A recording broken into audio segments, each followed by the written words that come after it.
What's going on there, guys? Well, I got an interesting issue. I got a 2004 Dodge Ram with a 5.9 Cummins in it, and I'm having a long start issue. So, what I've been told from the interweb, it could be the fuel pressure relief valve. And I got a new one, and what I'm going to do is replace it. I'm going to take you along with me, and we're going to see if it works. But first, let's start the vehicle so I can show you if it's a long start. First thing I'm going to do is turn on the vehicle and show you that I'm having a long start issue. That way you believe me. Alright, glow plugs are warming up. I got almost 163,000 on the engine. Okay, let's see if it does it.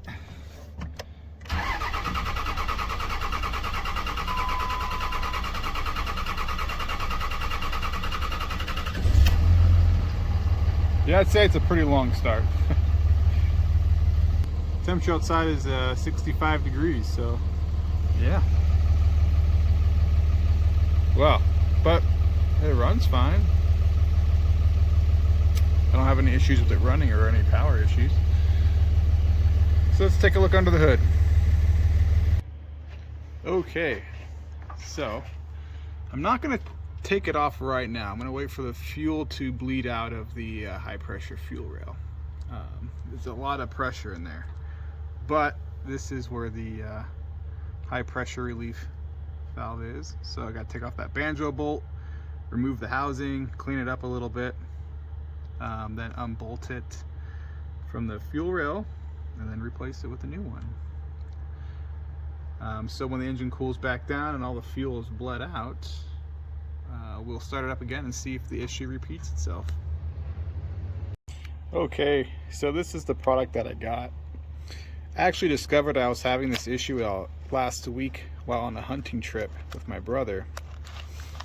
I went to go start my truck in the morning and it would not turn over at all. Granted, it was much cooler. It was like 20 degrees outside.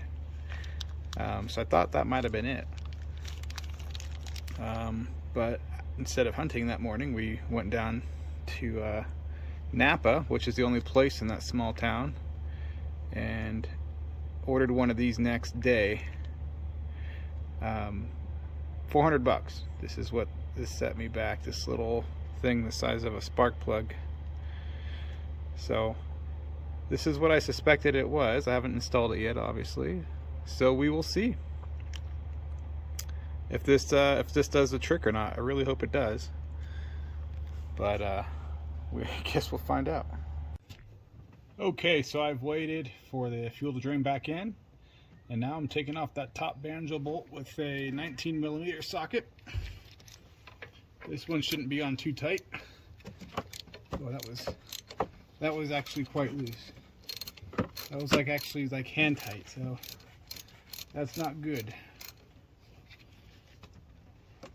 Wow, that's quite interesting.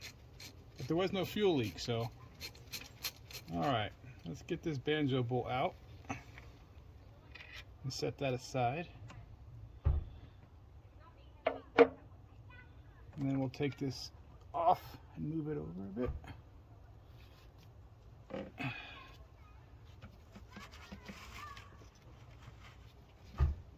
Okay, and we got to be mindful of this copper washer here not to lose it, because we're going to reuse that. And now we got a 24 millimeter wrench that we're going to take off the rest of that regulator. All right, I just got back from the auto parts store to get a fuel filter and a deeper socket, so hopefully that'll do the trick. I'm just going to take a minute and set the phone down right here. And now we're going to take off the rest of that pressure relief valve. Now this one's supposed to be at 75 foot-pounds. We'll see. I can tell you right now, the last one wasn't.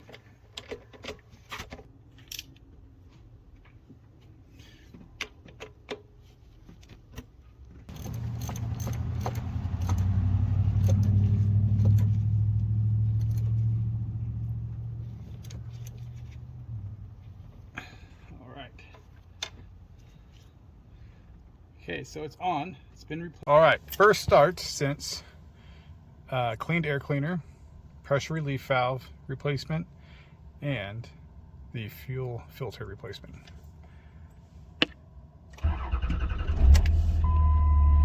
That's normal. Well, just a little bit of expensive maintenance, and that's all it takes, I guess.